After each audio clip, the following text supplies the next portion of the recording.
It's another episode of the Gauntlet Podcast. My name is Jason. My name is Scott. My name is Dan. Cool. Scott, thanks for joining us for the first time on the cast. Always good to be here. Cool. You're with us in spirit, right? Always here. Cool. Well, so we like to just dive right into the content of the show, and I could spend a lot of time asking you about your personal lives and how things are going, but I don't care. I don't think the listeners care. So let's just go straight to the good stuff. Yeah, that's what the listeners are here for, to get the friendly vibes that we give off. I think so. So, Scott, what have you been playing lately? All right, so outside of the Gauntlet, I don't actually get time to play any role-playing games generally, but yes, your empire is well assured here. But with my family, I like to play a lot of card games, and one of them that we just picked up for Valentine's Day was Gloom. It is a card game that involves 5 families that basically you're trying to make them as miserable as possible and then murder them in terrible ways. I love this already. Can I just throw that out there? This sounds great. It is an epically good game. It has cards that, basically, she got married, but now her husband has died tragically. She was then stung by bees, fell down a well, and then died suddenly for negative 75 points. Nice. You go around the table, making your family as miserable as possible, and then use cards that allow you to make other people's families extremely happy. Like, they came into some money. And, of course, you want to stab people in the back as much as possible. Yeah, I've seen that game before. It's been around for quite a while. It's got kind of like an Edward Gorey vibe. Is that accurate? Like, do you guys know that? Edward Gorey? Yeah. Very dark, very twisty, Tim Burton-esque. Oh, yeah. Right. Yeah. Well, who has said numerous times that he was inspired by Edward Gorey himself, so that makes sense. I know one thing about that game is that the cards are plastic, right? It's the coolest thing. You can actually, that's the way that you make sure that your score is correct, because you can see everything you can see is a valid score. Anything that's been covered up by a score put on top of it doesn't count. You don't count it. Okay, so the plastic, the sort of like see-through plastic cards have a mechanical function as well. Yes. Okay, cool. It's probably one of the coolest card games I've ever seen. Neat. Awesome. What else have you been up to? I've got Cards Against Humanity, which has been mentioned on the podcast before. Not by us. Have we talked about Cards Against Humanity? I haven't, no. I haven't. No. I've actually never played it. I played it. I love it. I think Steve mentioned it as... Oh, he did. Yeah, you're right. I remember now. Don't question my love of the Gauntlet. I watch I watch it all the time. I was just testing you, listener Scott. Okay. All right. Cards Against Humanity. It's another card game that we play with my cousin, who is... he's a freak, basically. Basically, you are handed a hand of cards, and the person that is currently, it's their turn to choose who the winner is, pulls a card, and it says, like, blank was what I ate last night, and then you play cards on that they'll choose from and pick the funniest. So... Oprah Winfrey is what I ate last night. Right. A throbbing anus is something that I ate last night. Right, yeah. We'll have to cut that out, of course. No. No. Perfect. But we play that quite a bit, and I played Final Girl with at the auxiliary table. Yes, Final Girl. We should talk. Let's take a minute to talk about Final Girl, because we haven't done that enough, I don't think, on the podcast. Right. Yeah. We have not. That was all 3 of us played in Final Girl that day, right? Right. So how did your guys' game go? Because Dan and I were in one game, so I think we know how our game went. I guess we can share it with the listeners or not, but I'd rather not, though. I think I'd rather not. It was probably the most politically incorrect and horrible game of the Final Girl I've ever experienced. It was great fun, but probably not appropriate radio. How'd your guys' game go? Similarly, disgusting in a number of different ways. We were playing as if we were people that were visiting a carnival that was passing through, and the carnival was possessed by demons, and everyone was being killed and their souls dragged to hell. Oh, I love it. In the end, it turned out that the wily Scottish priest was the one that was trapping everyone's souls, and he escaped, packed up the circus, and moved on to the next town for a fresh crop of souls. Cool. I like it. I think I've done the Final Girl in a carnival setting more than a couple times, actually. It's good Final Girl setting. It lends itself to very that Americana, very like it's a good reason for all the people to be like in this remote location where they can't like get away. Like, yeah, it's carnivals are awesome. Ours was great. I'm not going to go into a lot of details, but I'm just going to say one of our characters was Chastity, the deaf nympho. And it was amazing. Probably some of the best role play I've ever witnessed out of a group of people. It was so good. You were to be commended, Dan, as were the various other people at the table who picked up that character. She was awesome. Yeah, Final was great. What else is on your list, Scott? Last thing I've got is Superfight, was yet another card game. In this one, everyone deals cards to each other, and you choose 2 cards out of your hand that create the best superhero or fighter. Like you could get Cyclops, who has the ability to control cats, and you go around the table and argue, which is my favorite part. I don't get to argue nearly enough. And this one allows you to scream into another person's face about how your tentacled kraken that is wielding a lightsaber is so much better than a person's Ant-Man that has a laser gun that's bigger than his entire body. Right. After you've played your 2 cards and argued for as long as you like, you then draw another card which may or may not be good and could ruin your entire argument. Okay. It always leads to hilarity, somebody feeling like they've been assaulted verbally, and generally just a good time. Yeah. Well, so like you said, like you have these cards. Do the cards give you like your components of your character? Like, is there a tentacled card, or do you just make that up on your own? Like, Oh no, the cards give you exactly what you need. So there's a character card which will be the entity for which is your like fighter, right? And then there will be an attribute card. That'll be has a lightsaber, is running, is going through a messy divorce, is currently on fire, or has other various abilities, right, or yeah. things happening to them. Cool. Awesome. I've never actually heard of that one. Have you heard of that one, Dan? No, I haven't. Yeah. So how do you decide who wins? Is there a judge or something who's deciding this? There's a rotating individual sitting out, and they end up judging the arguments that you've made. It's completely subjective, and more than once I have said, you're out of your mind. Mine obviously wins for X, Y, and Z. Right. Cool. Awesome. Yeah, I'll have to check that out. Great. Dan, your list and my list are pretty similar. Well, why don't we do your thing first? Yeah. So obviously I was in the Final Girl. Something, actually that you were at as well, Scott. It's not really a game though. But I want to talk about it.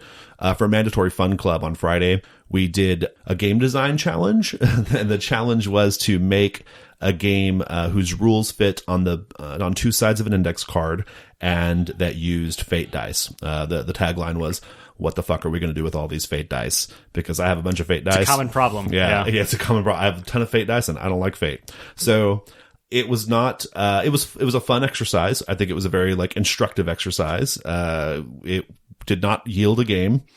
No game was yielded out of the process. But, I thought it was interesting. One of the things you always hear about, like from game designers, they always say, start with like the story you want to tell first. Like, what is your game about? Start with that, and then like develop the mechanics from there, right?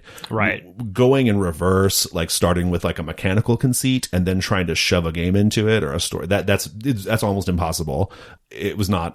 It was very, very hard to do. We kept running into, basically, we're trying to come up with these like different mechanical things with the fate dice, and we just kept running into like, well, we have to figure out what this game is about. We have to figure out what this, what is this thing? And it was just very, very hard to do. What were your thoughts on it, Scott? We indeed started with the mechanics as well, and we created a game that... there were multiple tables, by the way, just like doing their own thing, by the way, just to clarify. Well, we created this game that was impossible to win statistically. You had a better chance of evolving a second arm out of your face than winning this game. I was sitting with Steve and with Russell, and they did the math on it. It was impossible. It didn't work. Absolutely impossible. Yeah, that's good. Yeah, I remember. I mean, you guys at least got to the point of like being able to play test it though. Like the other table it was just a mess. Like we didn't really like. We kept one. So one of the things I've learned about I don't think game designing in groups is smart either. Right. Like designing games by committee is a terrible idea because inevitably, like we would settle on like a mechanical conceit. We would say, okay, we want the game to do this. We want it to do A, B, and then C. And then someone at the table would be, hey, what about this idea? And it would be totally like different than what we've already discussed. Right. But you can't be like, you know, you don't want to like shoot them down, you know, like we and that kept happening like at various points, like people kept like just basically contravening all the things we decided on with their brand new insight. Just one too many cooks. Yeah, it was too many cooks. Ooh, too many cooks. It didn't work. It was not good. It was very fun exercise. Obviously, you know, we were with a group of people whose company I enjoy, so that was great. But yeah, it yielded nothing. Lesson learned about game design. And then, so I guess on our list, shared, Dan, is Night Witches, right? Right. Night Witches. Do you want to set up Night Witches? I feel like I've done a lot of talking, so you should do it. Yeah. So Night Witches came out really recently. Actually, was kickstarted by Jason Morningstar, and the idea behind it is apparently this is an actual thing in World War II. There was a division of like Soviet airwomen who just flew these night raids over German territory and flew like hundreds and hundreds of raids. Like 12 a night sometimes. Right, yeah. And like significantly more than the male squadrons and all of that, because like they were kind of shit on by the entire army, and like a lot of people just kind of viewed them as a novelty or intended for them to fail. And so like even people on their side, you know, were kind of stacking the deck against them. And so it's a really interesting setting because it kind of like has this nice day-night balance where like during the night you're doing this incredibly dangerous mission, and then during the day you have like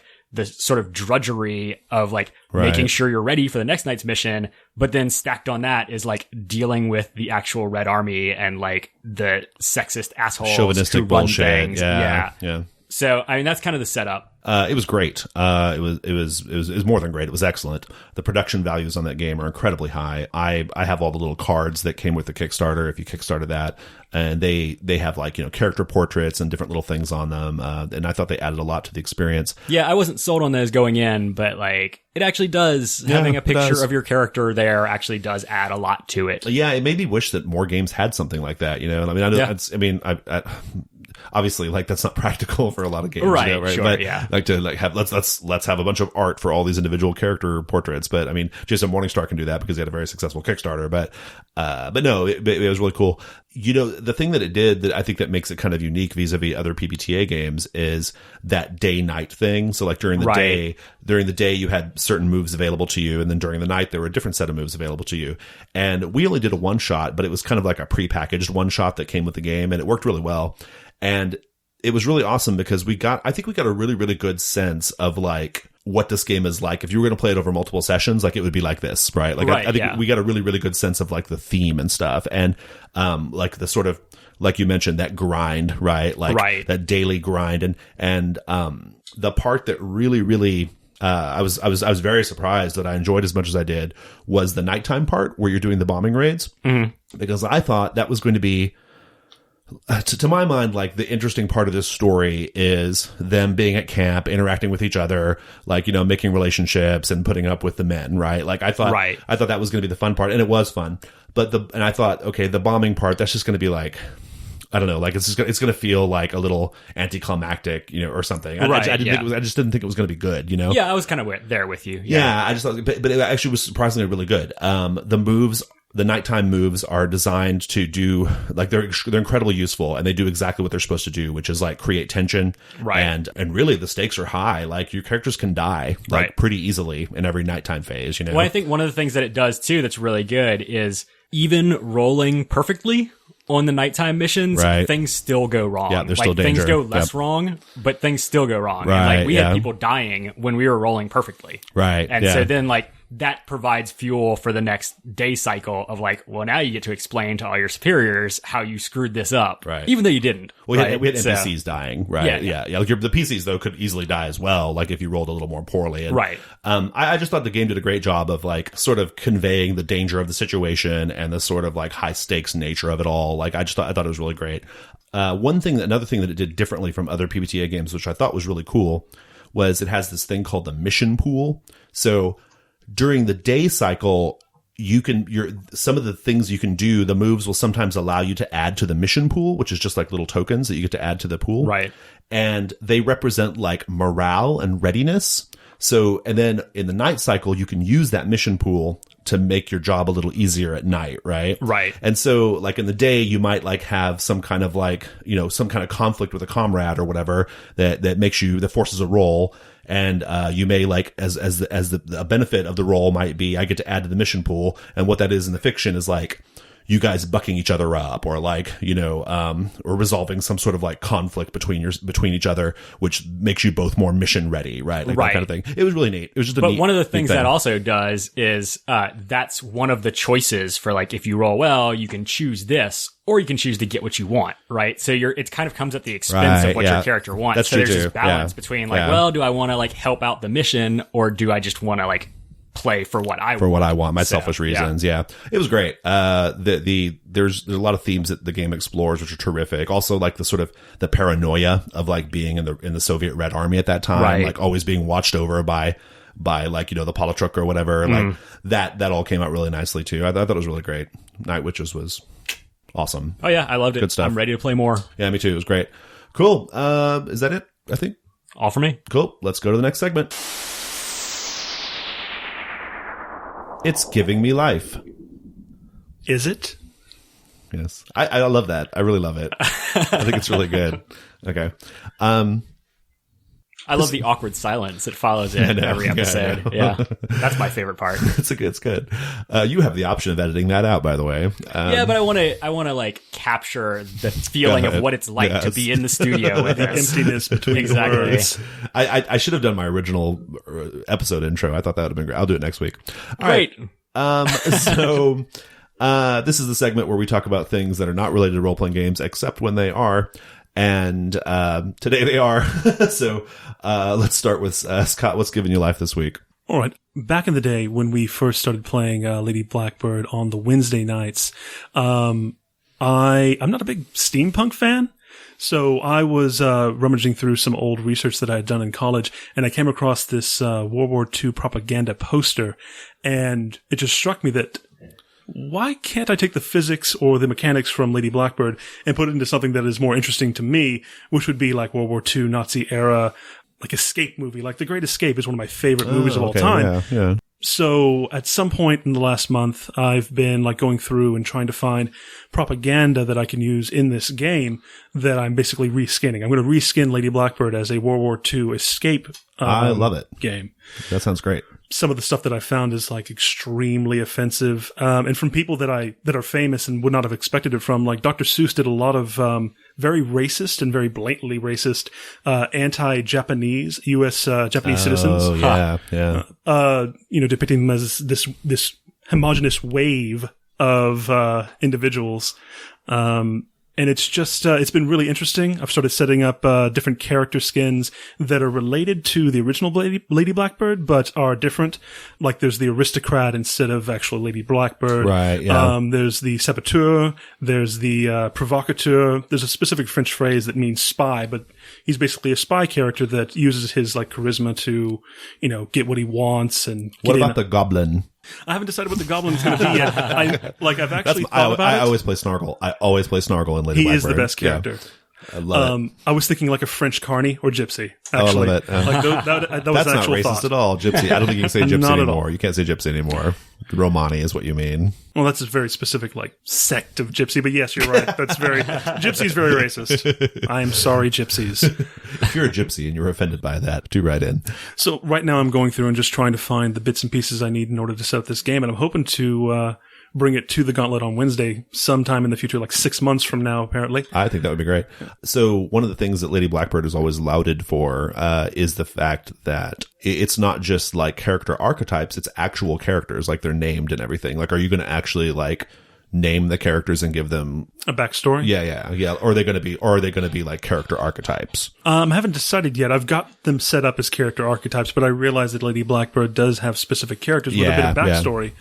I don't know if I want to do that because I love setting up my own characters, but it's definitely a trademark that I have to consider. I mean, it's, I'm not saying you should do it one way or the other, but, it's just one of the things that like, whenever you hear people say like, oh, I was inspired by Lady Blackbird, it's always, I was inspired by Lady Blackbird. That's why these characters are all like predefined, like Havoc Brigade, right? Like Right. Havoc Brigade, like there's very specific, like 6 orcs, and they do very specific things.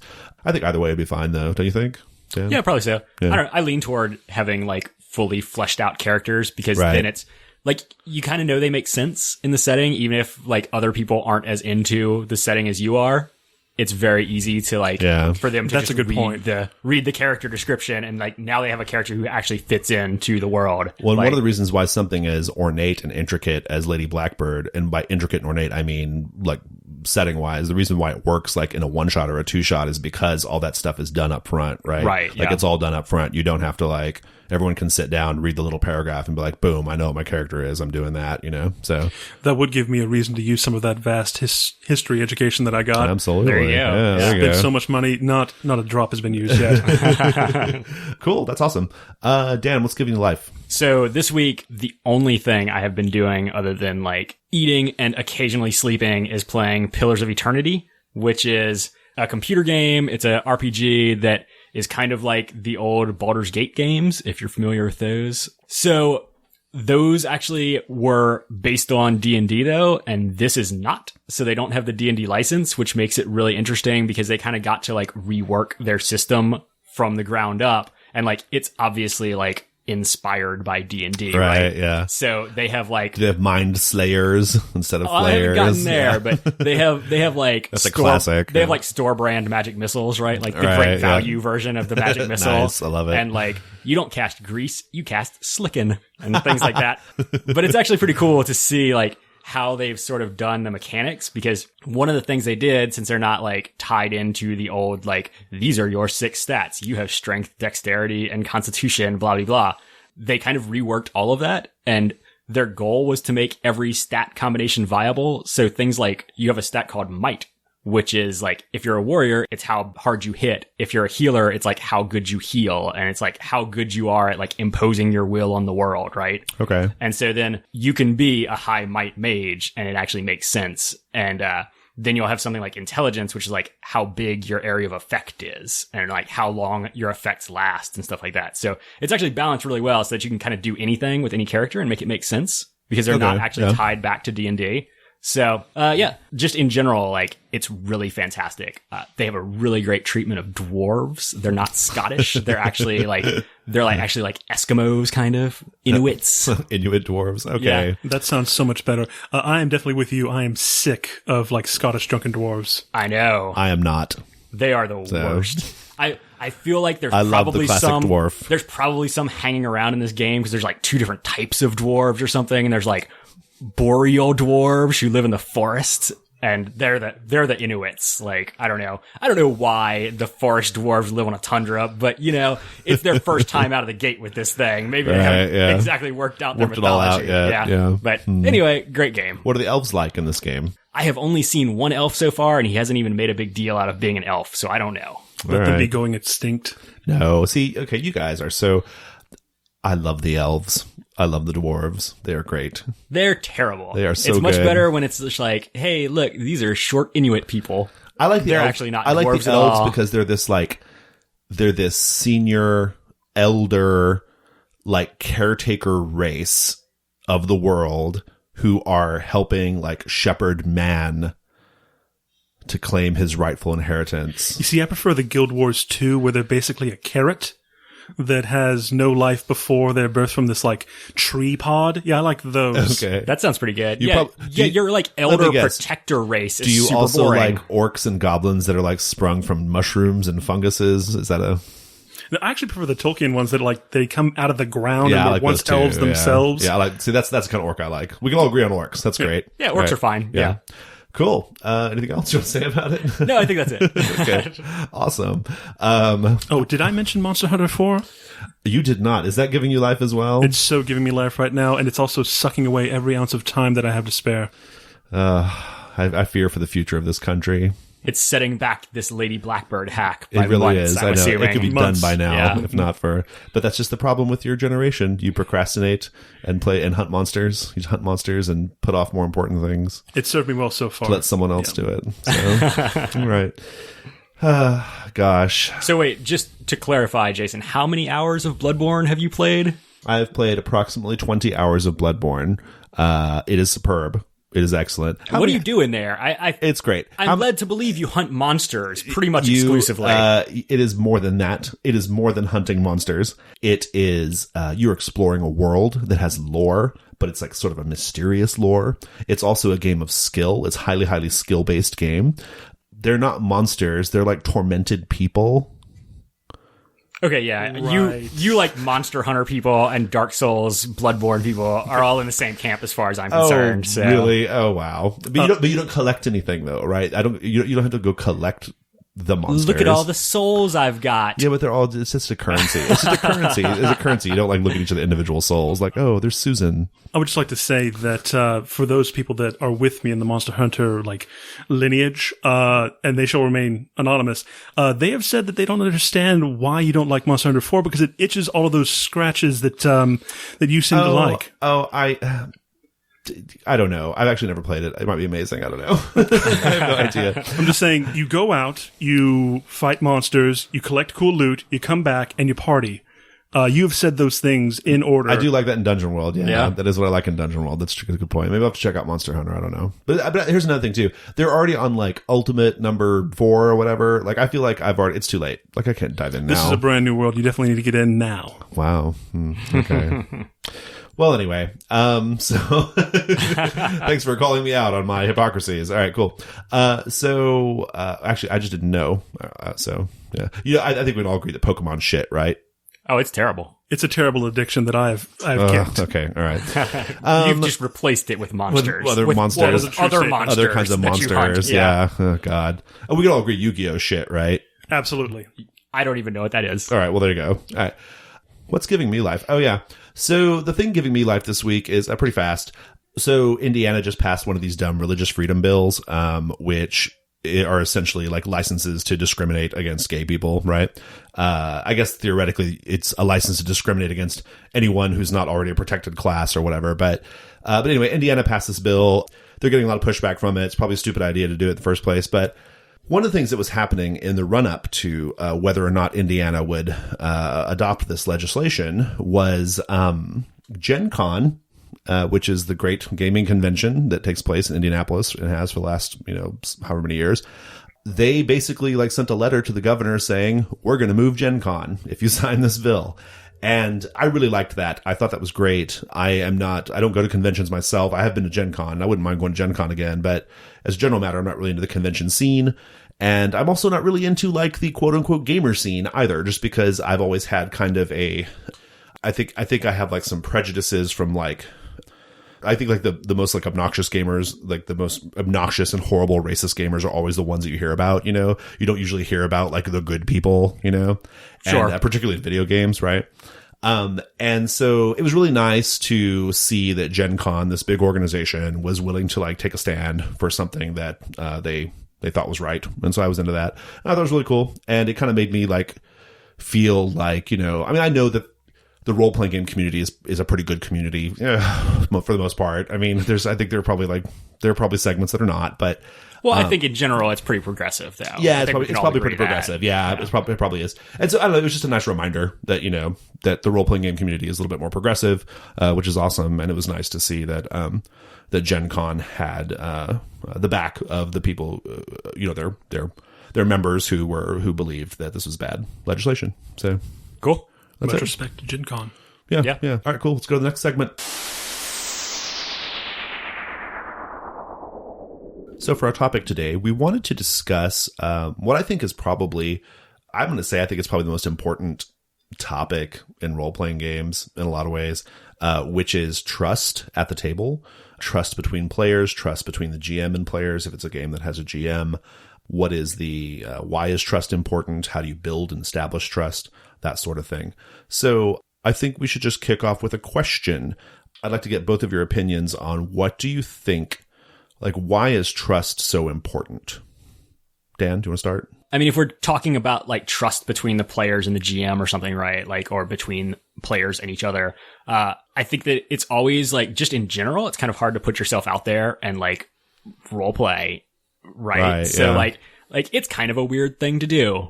And so, if you're not comfortable around the people that you're doing it with, I think that, it's going to come off like kind of stilted and weird, and like you're not going to really be able to do a great job. So, I mean, I think that's kind of the primary one, right? Is that just doing this activity requires a certain level of trust. Creating comfortable space exactly. For like, because essentially what you do, even trad gamers to some extent, what you're doing is basically improv, right? Oh yeah, exactly. I mean, you know, like you're doing improv, you're doing, we're very big on like voices, character voices and funny accents. Stay tuned for the next segment, by the way. We're very into that as a gaming group. And I think you're right. That would be very, very hard to do. I find it hard to do when I have new players. In fact, like when I have players who are brand new to the table, it takes me a minute, right? And right. I'm an old seasoned vet at this kind of thing, right?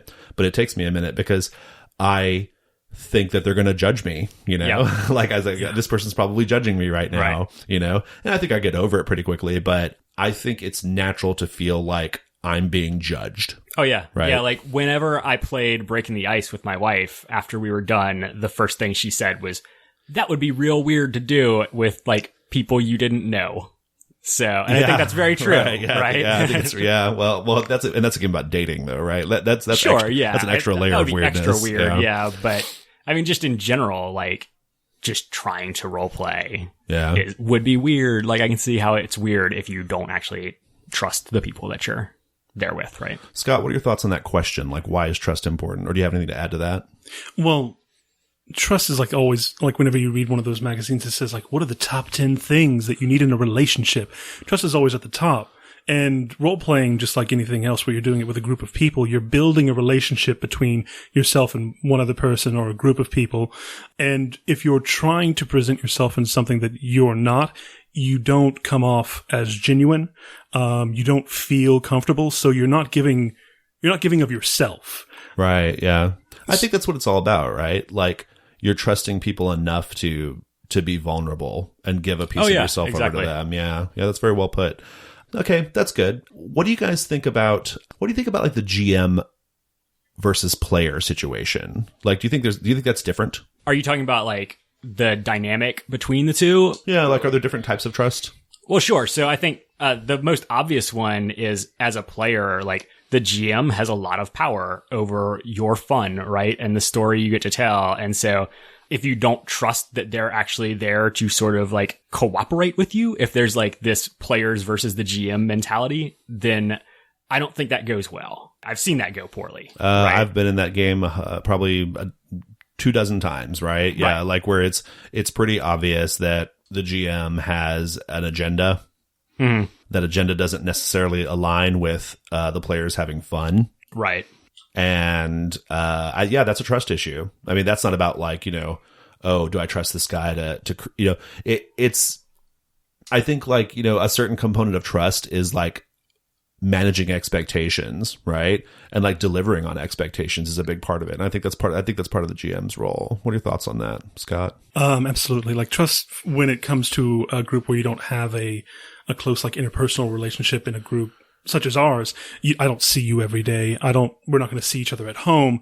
There are certain expectations that have to be met in order for us to build enough trust to continue with this game. Because I've been to places where I walked in, my expectations were immediately not met, and it became clear that this is not where I want to be. This is not what I need to be doing. Yeah. And you haven't built a relationship. You've set me up for failure, and I'm not going to be coming back. And keeping people coming back is how you build a community and you build that trust. Yeah. That first impression is very important, but then continuing to meet those expectations is how you build a group, a cohesive group like the one that we have now. Right. Yeah. Yeah. That's interesting.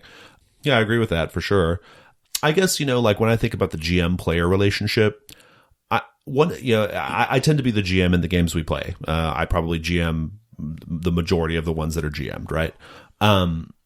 I think one of the things that is, I've mentioned this in the past before, I think the GM has a few like really key responsibilities in terms of like building trust at the table. One of those things I think a really good GM will do is a GM will have enough trust in his players to give up part of the story, right? That's super important. Sure. Yeah. And I think that's a trust issue, right? I think it shows a lack of trust in the players when you don't turn over some of the narrative responsibility, right? So that's a big one. I think another thing is, as far as like trust issues go, I think it's on the GM in a GM'd game, especially like to create like safe space for like people to role play, right? Like to create like a comfortable judgment-free zone. That's what I like to say. It's a judgment-free zone. So yeah, that's definitely one of those things. What do you guys think about in terms of, sometimes like in the Gauntlet, we run a little blue sometimes, right? We run a little blue. We run a little un-PC most of the time. Never. What are you talking about? A little un-PC. I have never been involved in any of those games. Right. Let me remind you about Chastity the Deaf Nympho. Plausible deniability. Yeah, dude. We tend to deal. I don't think like anything is on the table, but I think we definitely don't mind like getting down in the mud a little bit as far as like some of those things go. What do you guys think about that? Like, is that wrong? Like, what are the boundaries there? And like, should we be like policing ourselves more? Like, does it matter like who's at the table? Like, yeah, we do police ourselves. Like, all of those games that are really awful are the games that are with people we've been gaming with for years, and that's why it happens, right? Yeah. It's not like some new dude shows up and we're immediately like breaking out all the weird, just really offensive shit, right? So yeah. That's true. So, because I mean, it does get a little, I mean, it gets, we run a little blue and I think that's okay. I do, this is not something we've ever done with, a lot, but we really should, which is like having that discussion beforehand with people, like saying, okay, let's do trigger warning discussion. Let's talk about the things that this is what could come up. This is what could come up. I'm careful to do that in certain games that I know for sure that stuff's going to happen. Right. But we've been kind of skating by without having to do it for a while. And I think that maybe that's just a product of the fact that we all know each other well and trust each other a lot. Yeah, I think so. Because it's not like we immediately got to that, right? Like, true. Yeah. You sort of kind of immediately like scale your boundaries back initially, right? And so, and then like you sort of like see people pushing the boundaries a little bit, and like as long as everyone's okay with it, then I think it sort of naturally goes to a place that everyone is comfortable with, right? You may not know it, but you subconsciously actually hold back when you're playing with certain people. I've noticed it because your style of playing changes when you're DMing for certain individuals. Oh, I didn't know that. I'm not aware of that. I don't think. Well, I think I'm aware of it in some cases, I guess. But so keep going. Sorry. There's definitely certain people within the Gauntlet at the moment that have a bit more. They're a bit more tight. They play things closer to the vest. They have certain things about themselves and the world that they don't want to share. And you don't cause them to do that. You don't force it. But if the three of us were at a table, it's going to get ugly really, really quickly. Right. It's just something that I've noticed. Yeah. You may not do it like consciously or you're trying to do it, but you've set up a boundary with that individual because you know them. Yeah, I think I have a good. Yeah, I think it is something I do subconsciously because I don't think about it much. I mean, here's the thing. Like, I think back on our game of last summer we ran these 4 sessions. They were called Carcosa on the calendar. They saw in total like probably 14 or 15 different Gauntlet members played in one or more of those sessions, right?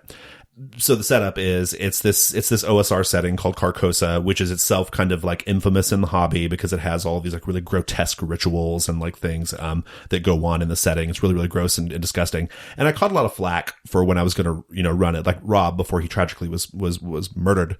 Was it murdered?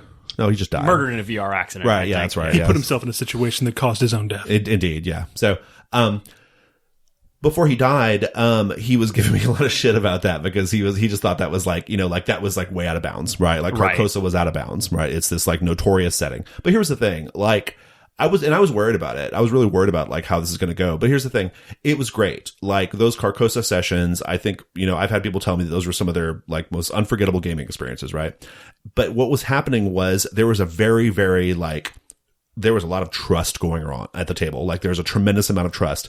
The players like picked up on where I was going with it, like the tone I was going with and like the sort of like outrageous repulsiveness of it all. Like they kind of picked in the surreal, the sort of surrealness of it. They picked up on that and they kind of like let me go there. Right. And then they in turn gave back. Right. Yeah. And that was an exercise in a very, very, it was a very high level trust situation. Right. Because a lot of really gruesome, grotesque, offensive shit happened in that game.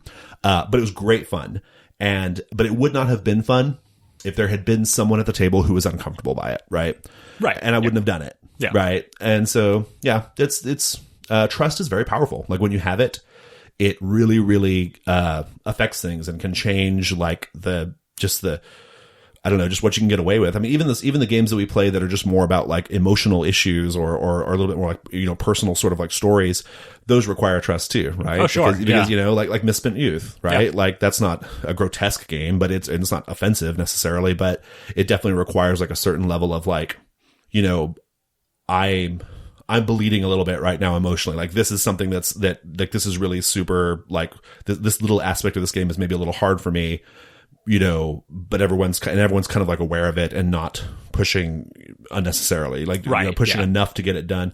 And I think that's just the fact that we're able to run these games effectively is, I think it's a testament to like community building, like you said earlier, Scott. Like it's a testament to like, to doing that. But anyway, so maybe we should segue into like, how do you build trust? Like what are the mechanics of building trust? Are there any, or is it just something that develops?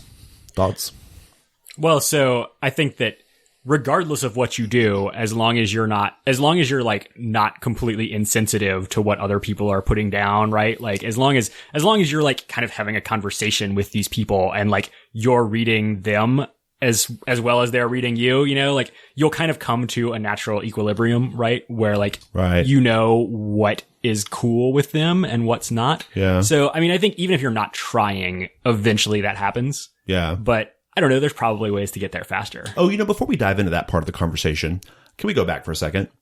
This is something that one of you guys put in the notes, and I want to make sure we hit it because I thought it was very interesting. The players have to trust the GM for all the reasons we've indicated. Yes. Yeah, but what is the role of the player to the GM? Like, what's the obligation?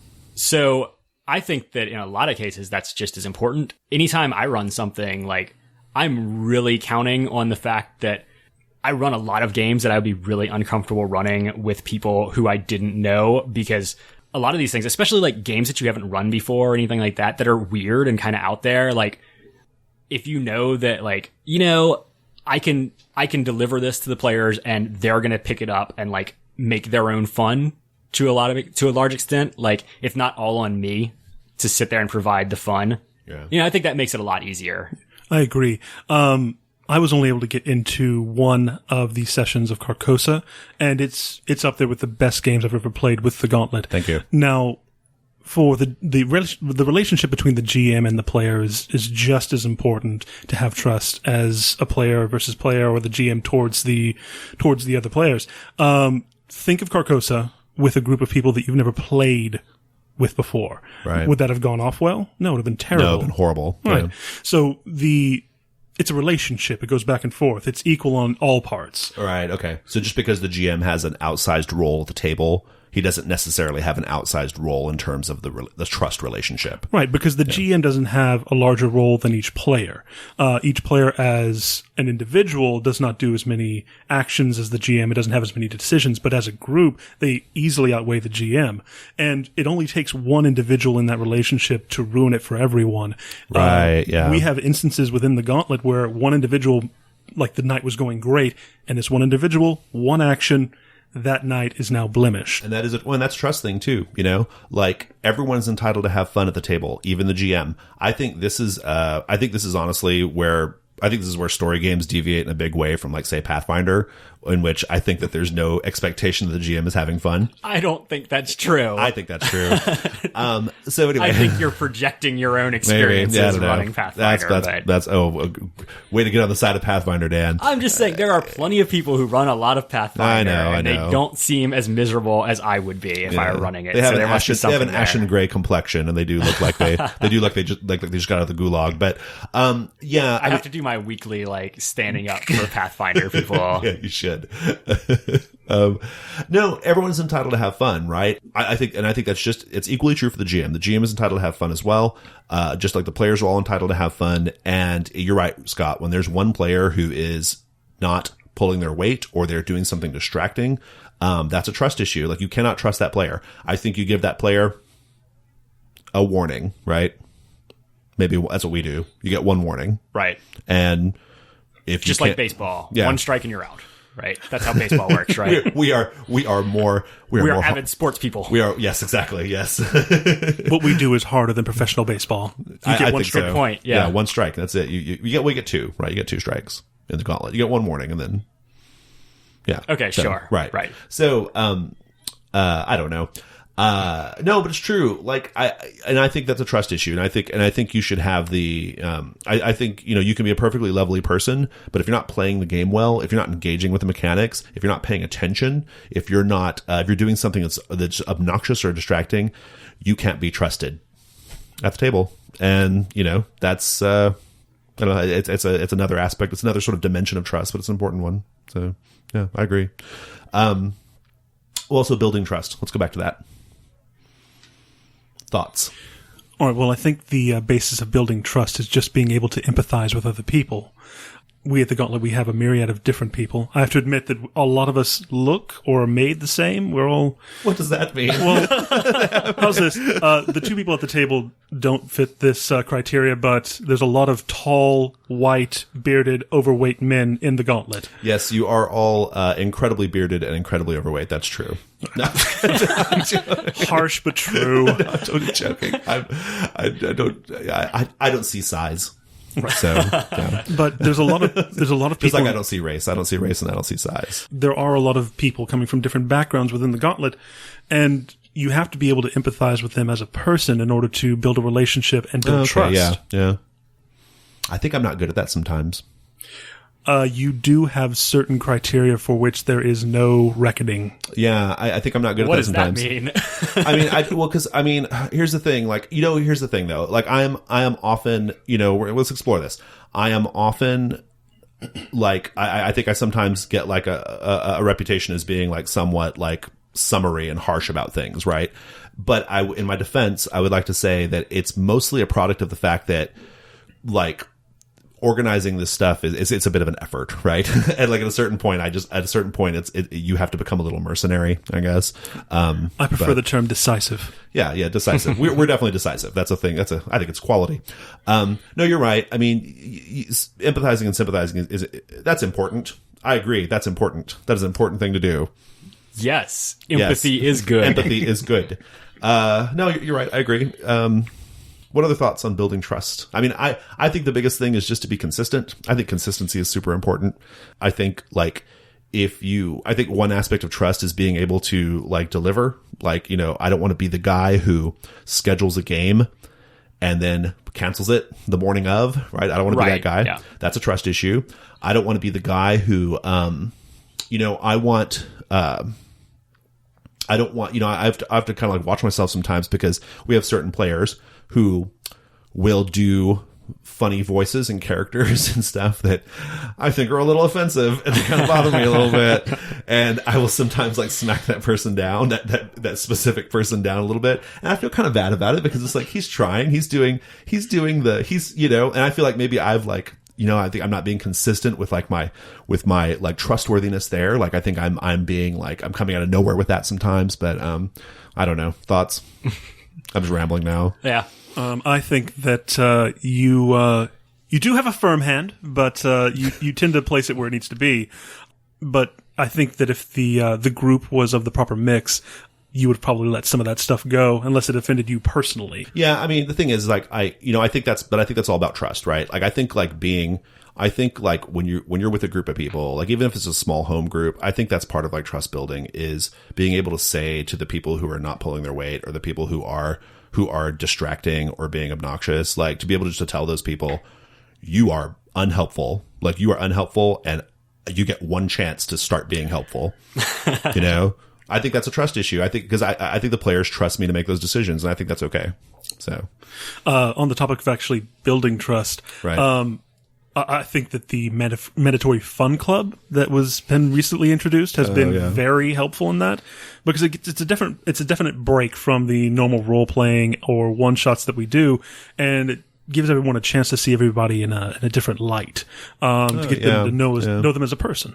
Yeah, I know Kristen's mentioned that before too. Kristen, that's everyone. Listener Kristen is Scott's wife. Just FYI for people who are keeping up with the for people who are drawing out the tree, who are drawing all the gossip, who are drawing the character Game relation of Thrones style, character relation map, gauntlet, if you for your character relation web. No, I've heard Kristen say that before too. Like, and I thought that was she originally like brought that up to me one time, and I never thought about Mandatory Fun Club in that way, but I think you're right. Like, it is kind of fun to it's kind of fun to like see everybody in a different context. It's not role playing, and it really does like. I don't know, like, it kind of feels like more like, we're not just gamers. We don't just game together. We're friends as well, right? I think that's good. And I guess since I don't go to those, that's why you are just gamers to me. I don't trust any of you assholes. Breaking my heart. You're just gamers to me. Yeah, but isn't, like, for me, I've never understood why people go to, like, before I started coming to the Gauntlet, I never understood why people would go to that sort of club. I didn't understand how you would make friends that way. Yeah, no, for sure. Because a lot of people don't see each other except when they're at a game. Yeah. And for me, that's not enough. That's like, interesting. I hang out with Farrell. I hang out with Dave, mostly with Monster Hunter recently. Monster Hunter related hanging out. Yes, we know. But that's important to me. That's building a friendship. That's building trust. We will be better gamers and players and storytellers because of that. That's very interesting. I guess I don't. That's interesting. I don't know if I agree with it, but I think it's interesting because I find that like our gaming experiences are. I consider everyone my friend, right? Like for the most part, except for a couple of you. Honestly, you know who you are. You know who you are. But everybody else I consider to be a pretty good friend, right? And like that's I take your point though. Like I could see you're getting like. Because the fact of the matter is I don't know a lot about like everyone's like personal lives, right? Like I don't know like what people are up to outside of the Gauntlet. Like I don't know what they do. Yeah, I had no idea that you played instruments until I walked into this room. That's a good point. Yeah, that's a good point. Yeah, I didn't know that either until we started doing this podcast, and I'd known you for 2 years at that point. True. So, yeah. So yeah, I guess there's something to be said for that. I agree. That's pretty good. So. I guess we have to start doing movie nights and stuff now. And Farrell has mentioned that a movie night should be going out for Chinese food together and all that stuff. Having a love-in, maybe? No, just me. Sexy, I like that. I like a little sexiness. I can get into that. I like them tall and wide. It is a fine choice. I welcome you. It's a good thing. All right. So, okay. Well. All right, let me look at my notes and see if there's anything else I wanted to cover on this topic. It's an important topic. So you know what I think? One of the things when I was thinking about this is I was trying to think about like when we first started gaming together. When did I like decide that, hey, Jason's a guy I should trust? And I think that there's like a specific time when I can say like this is the turning point right really? here. I think so. Oh yeah. Gosh. Okay. And so what happened is we had like a dust up in the group, right? And there were like some people getting butthurt and all of this that you weren't being fair as a GM, right? And so I don't remember that, but okay. Well, that's a thing that happened. But anyway, and like I'm totally oblivious to it. It happened. Okay. Regardless. Okay. Yeah. So, all right. Yeah. There was lots of talk about like how you weren't being fair to one player's character, right? Like you were putting them in bad situations. I vaguely remember this. All of this, right? Yeah. And your response was that like you kind of quoted the Dungeon World thing of like my job is to be a fan of the characters, right? And that was like the first time that I was like, all right, yeah, I can kind of see that. And like just having you say that out loud, I think went a long way toward showing that like, hey, we're all on the same side here, right? Like that's we all have the same goals. Yeah. And so I think that like Dungeon World specifically like really says it well, right? Like to be a fan of the characters thing. So yeah, I mean, as a GM, like that's the way that you get your players to trust you. It's like, show that you have the same interests as them, right? Yeah, I agree. I think there's probably something to be said about like games that actually do something in their mechanics to, like in their mechanics or in their rule set to engender trust. And Dungeon World, you're right. Dungeon World does a good job of it because the thing is you can get hosed pretty badly in Dungeon World. Yeah. But it's always like, I don't know, like, I guess maybe, those were early days. And so maybe that player just wasn't accustomed to the style of play yet, I guess. Well, and none of us really were, right? Yeah. And so like, and I think especially something like that where like, it can kind of feel a little arbitrary sometimes. Oh, true. Yeah. But no, you're right. Like, I think Dungeon World does a good job of like, sometimes you get a little hosed, but really, truly, like, there are also lots of chances to excel in that game too, right? Because sure. you hit the 10 plus and your character gets to be awesome, right? So it's a nice back and forth. And that whole Apocalypse World notion of like, your job as a GM is to make the players feel awesome and look awesome, right? And right. put them in danger so they can be awesome. Right. That's all about trust. Yeah, I agree. I like that. Yeah, it's pretty good. What's funny is that I think I had one of those same kinds of moments with you, except it was, you weren't a GM. We were playing, I think maybe Archipelago. Something about that, like you weren't GMing. I'd only played a couple of games with you where you were the GM. And sometime during that game, it became apparent to me that the story was most important to you. Right. And I could respect that. Yeah. Those times where you had been my GM, which was new to me, I thought you were stringent. Right, You were allowing me to let my wings fly openly. Right. Yes. Yes. But after that point, when I understood that the story was more important to you than the individual characters shining like a diamond, Right. I understood where you were coming from, and I trusted you then. Mm-hmm. And I think that's a part of building trust, putting yourself in situations where you can empathize and understand the other person. Right. You grow trust. I think it's a balance there. I mean, I always want the players to feel like they're having a good time and that they're being awesome, but I'm also I'm super into tone, right? Tone's super important. I think maintaining tone is another trust issue too. I think that's, there are a few things that will like show your disregard for your fellow players than like totally like defeating the tone of the game. Like with like, and like, unless like, you have permission to do that. Like a lot of times Rob would do that, but he had kind of explicit permission to do it because we liked it. It was fun. Right. But like, if you don't have like permission to do that, like, right. It's like sort of social permission to do it. You're just being a dick. Yeah. That's a trust issue. Sure. Yeah. I think there's a balance between like, letting the players be awesome, but also like making sure that like you can look back on the story we told and remember it, like you can remember it. Like it's a memorable thing. Like it's like you read a book, right? I don't know what that's like, but it's like you read a book and I imagine anyway, that's what it would be like. Yeah. It's like you watch a really good episode of TV. There you go. Yeah. I know that well. So. Cool. Well, that was good. Do we have anything else to say about this? Nope. I think I'm good. All right, cool. Trust. It's important. Engender it. Next segment. So it's time for listener feedback. So just for the listeners, after the listener feedback section, we will also, we're having a contest to win a prize. So you want to stick around for that. But listener feedback. No matter how painful this is. Yes, I know. Yeah. So you have to maybe just fast forward till it stops sounding stupid. That's true. You could do that. So for listener feedback, we made the incredibly stupid decision to debase ourselves for 5-star reviews on iTunes.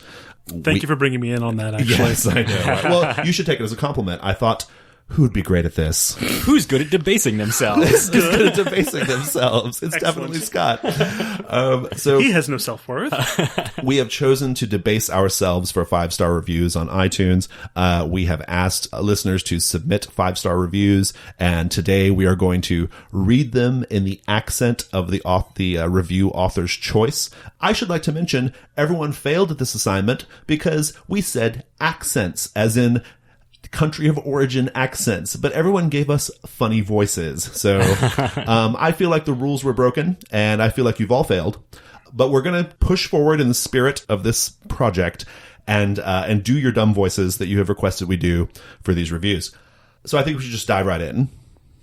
It's not getting any less of terrible. Trust, speaking of trust, right? Like, this is it, right? Right, yeah. So I trust the internet. This will be great. This will be terrific. Okay, let's see. Let me pull this up real fast. All right. The first 5-star review was written by Mark, listener Mark. He has requested that we do this in the accent of Bane from Batman.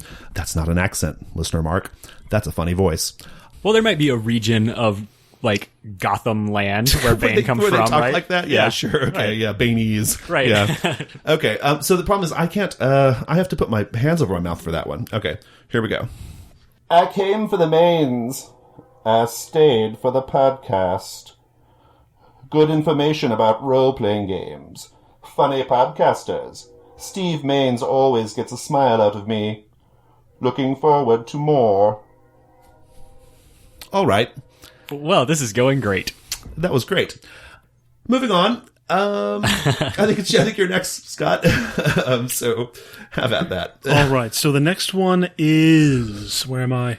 By Headlouse. And he wants... Listener Headlouse. Listener Headlouse wants a Sesame Street accent, which is not an accent. I don't know anything about Sesame Street. I was a Muppets fan, so I had to look something up, or at least think about it very hard. And we're going with whatever that vampire's the called. Sesame Street The vampire. Count. The Right. Count. The Is Count. that just his name? Just the Count. The Count. I'm sure Yes. I'm sure he has a name, right? I think it's Count Vladimir Stratovich. Sounds The good. fourth. Sounds good. I just made that up. All right, let me see if I can remember. Really? Wow.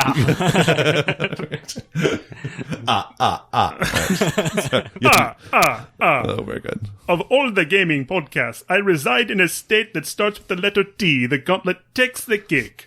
From the hilarious hosts, their rather political repertoire of games they play on a monthly basis, it's a great place to hear about interesting indie games and feel involved in a conversation about them. Can I interrupt you? That sounds Jamaican. I know, You're he's doing it Bob Marley. He's not the You're doing Count. Bob Marley. That's not the Count. That is the Count in my head. Like, Okay. that's the voice You have that to echoes. punctuate it with periodically. Oh, I'm sorry. I didn't know that was the only difference. Just Well, it just reminds you that it's Transylvania. Transylvanian. Not Okay. Johannesburg? No, whatever, in Jamaica. Whatever. Yeah. Not only is the show fun, but it's educational as well. Mon. Mon. Mon. I've personally learned a bunch about interesting games. I've never heard of, like, Society of Dreamers. You're definitely going British now. This is a British accent you've moved into. Fine, that's good. I'm good with that. As an aside, I have no idea how to do a Transylvanian accent. I have learned other things too, like the fact that werewolves are really sexy when they shower. They are. There we go. And there. All right. That was This tremendous. is going well That's so tremendous. far. I love it. It's very Feel good. Feeling it. It's giving me life, by the way. This is good. Okay, so I think this is the only one that actually followed the rules, maybe, because this is a Cajun accent, right? Actually, this person didn't request an accent. You're just making me I just wanted to hear you do this. the Cajun Okay, accent. great. Yeah. Oh, yeah, you're right. There's nothing about an accent in here at all, so Have fun. this is just a little lanyap for you guys. That's good. a Cajun thing. It was a Cajun thing. So, let me get in character. I need to, think back to my ancestral homeland and think about how we used to talk before Wait, I you're from moved in. Louisiana? I am from Louisiana, I yes. had no idea. That's because you guys don't go eat Chinese and hang out. It's Trust. true. If only we had hunted more monsters together, you would know that. I mean, you reach somebody's inner soul when you hunt a monster Worth with them. pointing out, we didn't get an invitation to their little monster hunting party. I know. Right? We I've did not. No one actually asked us if we I've wanted to actually go. just been hunting monsters by myself here this whole time. I've just been Do you ashamed actually to say own it. the game? Yes. Lies. It would be possible for me to own the I game. could. You are damaging our trust by lying to me. Continue, Dan. Okay, it always takes me like a minute to get into yeah, this. I'm get going to have it. to cut out this big Gotta get- stretch of gotta get the silence. I just did a British Transylvanian vampire who's a count. You can just wing it. I know, no, I will, but I always have His to be like, Cajun's very good. It's very good. get into Oh, you're gonna do that. the Oh, okay. accent, Oh, right? yeah, So, yeah. definitely a podcast. Definitely a podcast forward to. That doesn't make any sense. That doesn't make any goddamn sense. Those words. This is definitely a podcast to look forward to every Friday. Jason and the team always entertaining and knowledgeable as they cover RPGs in a way that will make you think, laugh, and cry. Very good. Done. Sir. Bravo. I love it. All right. What's next here? What's our next 5-star review? I'm so sorry, listeners. Apologies. There's a contest coming at the end, though. So, all right, then. Oh, this is just standard German. All right. German accent. There we go. It's not that good. But I love it. Okay. This is by listener SGC Buyer. All right. Listener SGC Buyer says, the title is, we play a wide variety of games. These guys play a huge variety of games, so they've experienced just about everything there is out there. They are not afraid to be honest about their opinions and can back them up. It's a good place to hear about the game you didn't know you needed to play. Great. That was actually really nice. Yeah. Thank you. Yeah. It's a good German accent, I think. Maybe, yeah, I don't know. I feel like we should probably apologize to any Cajuns or Germans who are listening, but my grandparents are German nationals. I know how Germans sound in English. So. Okay, great. I'm glad we can back up our shitty accents with yes. these are our people. Yeah. Right? I have so many German friends. I know, yeah. All right, cool. So that leaves, yes. Have fun with this. That's this one right here. Okay, this is the Klingon one? This is the Klingon, yes. Okay. So this is coming from the region of space that the Klingons Yes, control. yes, the space region, yes. Yes, the Klingon accent, the well-known accent of Klingon. Right. Yes. The bar has been set quite low by your Transylvanian accent, so yeah, I know. I'm trying to. You can only go up, Scott. I watched a clip of Star Trek recently. Still have no idea what it sounds like. Yeah, none of us have watched Star Trek. That was a really funny thing about this. Yeah, just screaming. This podcast has helped me to GM the game. I'm running better, reconnect with friends, and have exposed me to story games I haven't heard before. I'm going like. I think this is Cookie Monster. I think you're doing a Sesame Street character now. If you in Houston area, this is a great meetup group to join. These guys sound like they're having lots of fun. One cookie, yes, and make listeners part of it. Yes, precisely. If you are like me, not in the Houston area, their topics provide good pointers, interesting topics in new games and gaming hobby. RPGs. It's a little bit les poissons. A little bit, yeah. I was picking up some Arnold in there. Yeah. Well, it's a little bit rock and roll. Klingon by way of Austria. I love it. Yeah. Don't you know all Austrians are Klingons? Just in the future, they've metamorphized. That's not a word. Okay. Board games, video games. Sometimes they might even talk in their Klingon accents if you don't want to miss it. Oh, I'm just going to be adding some words. If you don't want to miss it. It's you don't want to miss it. Sorry. You've all failed at this project, listeners. So you know. All right, so the last one. The last one I am to do in the voice of Gormakir, the sorcerer. Listeners won't know this necessarily, but Gormakir is a very famous character in the Gauntlet. It's a character I'm well known for doing. Loved by all children, men, women, all love Gormakir. Context: he is described as being beetle-shaped. He has a hunchback, beetle-shaped body, very spindly, long arms that he likes to stretch out and caress cheeks with. Or his spindly fingers, at least. He has no eyeballs in his sockets, and his skin appears to be just like the skin pulled over bone, like with no collagen, just skin over bone, and no lips, just chattering teeth. That is Gormakir the Sorcerer. I am now ready to debase myself on this program by reading this 5-star review. Here we go. Strange as the night where black stars rise, and strange moons circle through the skies. But stranger still is the Gauntlet podcast. All right, then. So that segment's over. Amazing. That made me really uncomfortable. Good. That's the point. It's supposed to. All right. So, listeners, you all suck. Yeah. I'd like to personally apologize to Austrians, Transylvanians, Muppets, and Klingons. I feel like the listeners got exactly what they deserved. So no sympathy from me. If this is your first podcast with us, we are really sorry. Yes, yeah. You didn't deserve this. You deserved better. You deserved better. First time listener, you deserve better. The rest of you all totally deserve that. All right. So we have a contest this week. Thank you, gentlemen, by the way, for engaging in that very, very stupid idea. So we have a listener contest. One of our longtime Gauntleteers and listeners, Steven, he has got an extra copy of a role-playing game called Into the Odd. Into the Odd, I know is kind of a little popular little game, and a lot of game designers are really that I like are into it. So I'm pretty excited about the idea of Into the Odd. He has an extra physical copy, which he has generously and graciously decided to donate to the podcast, and so we're going to give it away to one listener. Here's how you get it. Here's what you have to do. On the post for this episode, in the comments, you're going to put an anecdote about your very first role-playing game experience. So do that. Put your little story. A couple of paragraphs is sufficient, unless you really want to go all out and tell a great story. We will read them, and the one we judge the best based off the criteria we're going to use, whatever criteria we choose to use. Grammar, that's mine. Whatever criteria we choose to use, we'll deem one of them to be the best, and we'll mail you that book. So that's the contest. So be on the lookout for that. And that was the podcast, gentlemen. If you are interested in following up, or you have any feedback to give us on the show, you should join our Google Plus community. We can be found on Google Plus in the community section by just searching for The Gauntlet. We also have an email address, which is gauntletpodcast@gmail.com.